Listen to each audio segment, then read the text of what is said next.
Iskra. Iskra. Iskra. Iskra. Nous nous retrouvons aujourd'hui, en ce 25 novembre, journée internationale pour l'élimination des violences faites à l'égard des femmes. Ce sont les féministes d'Amérique latine qui créent cette première journée de lutte contre les violences faites aux femmes, en souvenir des sœurs Mirabal, toutes trois communistes et opposantes à la dictature de Rafael Trujillo.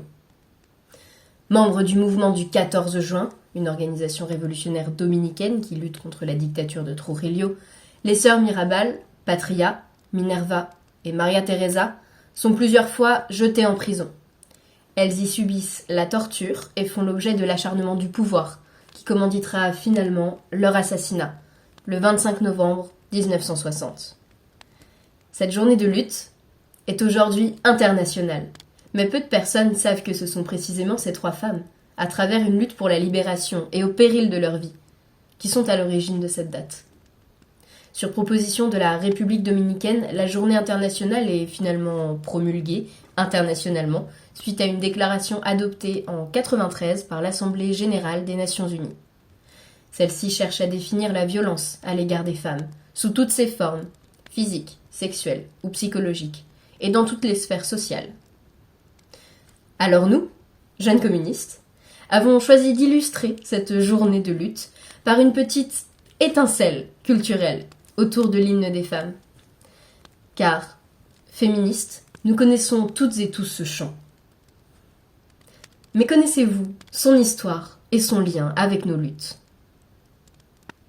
Nous qui sommes sans passé, les femmes, nous qui n'avons pas d'histoire, depuis la nuit des temps, les femmes, nous sommes le continent noir. Levons-nous, femmes esclaves, et brisons nos entraves. Debout, debout, debout, asservis, humiliés, les femmes. Faisons un petit bond dans le temps. L'hymne des femmes est écrit collectivement par des membres du mouvement de libération des femmes, un soir de 1971, à la veille d'un rassemblement en l'honneur des femmes de la Commune de Paris. Pour elles, le combat pour l'égalité dépend de l'action collective.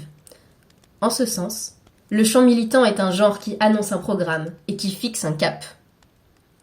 C'est le chant des marais ou chant des déportés qui sera d'ailleurs la source mélodique de l'hymne.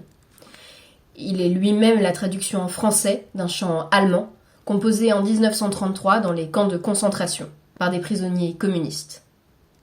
Un chant qui a marqué les parolières dans leur enfance en colonie de vacances.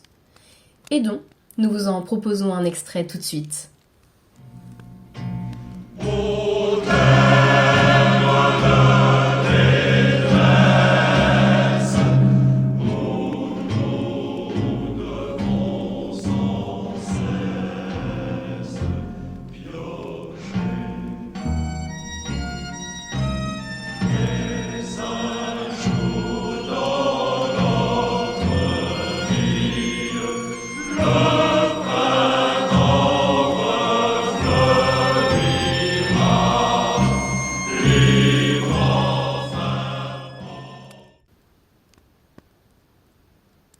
Bien qu'il n'y soit pas initialement destiné, l'hymne des femmes deviendra vite l'hymne officiel du MLF et un emblème des luttes féministes. Le chant remplit les prérequis du genre en proposant une ligne mélodique facile à mémoriser et un rythme qui entraîne la marche.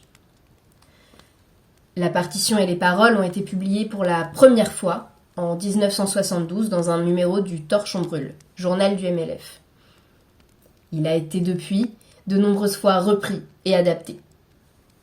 Gravé dans l'histoire des luttes féministes depuis les années 70, ce chant raconte la colère et le sentiment d'injustice face aux violences sexistes et sexuelles que subissent les femmes.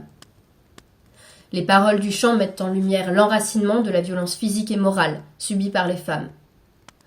Asservies, humiliées, achetées, vendues, violées. Cette violence historique est couplée à leur mise à l'écart systématisée, hors du monde. Sous domination patriarcale, les femmes sont désunies, l'une de l'autre ignorées, de leurs sœurs séparées. La notion de sororité est ainsi abordée comme l'expression et le vecteur de l'action collective. Ces paroles soulignent la nécessité d'une conscience collective de l'oppression, seule condition à même d'unir les femmes dans la lutte. Des critiques furent soulevées par des militantes afroféministes concernant certaines paroles jugées racistes ou minimisant la domination raciale, particulièrement le continent noir, qui renvoie à un concept freudien relatif à la sexualité des femmes, issu d'un référentiel daté et hérité du XIXe siècle, et qui nécessite aujourd'hui d'être dépassé. Ici, au sens figuré, cette notion désigne la portion inapparente ou inconnue de l'humanité que constitueraient les femmes. Ce passage préfigure les recherches sur l'histoire des femmes qui se développeront concomitamment au mouvement féministe des années 70. Le chant appelle donc à mettre fin au règne de l'ignorance autour de l'histoire de la place des femmes dans la société.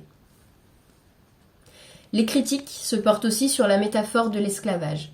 Elle pose la question suivante: peut-on comparer les réalités matérielles concrètes des personnes victimes de la traite et de l'esclavage dans l'histoire, dont les conséquences se manifestent encore aujourd'hui, et la situation historique et sociétale des femmes au sens large au sein de la société patriarcale? Elles ouvrent un débat dans le contexte contemporain des luttes antiracistes. Enfin, ce texte appelle à une prise de conscience collective et à l'engagement dans des actions concrètes de lutte. Ensemble, on nous opprime, les femmes. Ensemble, révoltons-nous. Nous exalte à tracer le sillon de l'émancipation humaine. De la lutte contre l'invisibilisation des femmes dans l'histoire à celle contre la précarité menstruelle, en passant par ce qui nous rassemble, aujourd'hui, en ce 25 novembre, ce chant contient toute une part de l'histoire des mouvements féministes d'émancipation. Alors maintenant que vous savez tout, vous ne le chanterez plus de la même manière. Merci de votre écoute. N'hésitez pas à vous abonner à notre chaîne Iskra, Voix commune. Ce podcast vous a été proposé par Alessandro au montage, Christina à l'écriture et moi-même, Léna à la narration. Nous vous invitons à poursuivre votre écoute via notre article sur l'avant-garde. Le lien est en description et en fin de vidéo. Nous sommes des jeunes communistes et nous vous donnons rendez-vous chaque semaine pour de nouvelles petites étincelles d'histoire, de culture, de science ou d'actu. Le chant a été interprété par Ada, Christina et moi-même. Nous adressons d'ailleurs un merci tout spécial à Camille qui a créé notre logo. Et enfin, le plus important, les paroles de l'hymne ont été composées par, entre autres, Monique Wittig, Hélène Rook, Cathy Bernheim, Catherine Dedon, MJ Sina, Gilles Wittig, Antoinette Fouque, Josiane Chanel et José Contreras. Merci à toutes et à tous et à bientôt. La isla de valientes siempre vencerá, que abraza continentes siempre crecerá. Hoy la patria va marchando por la vida.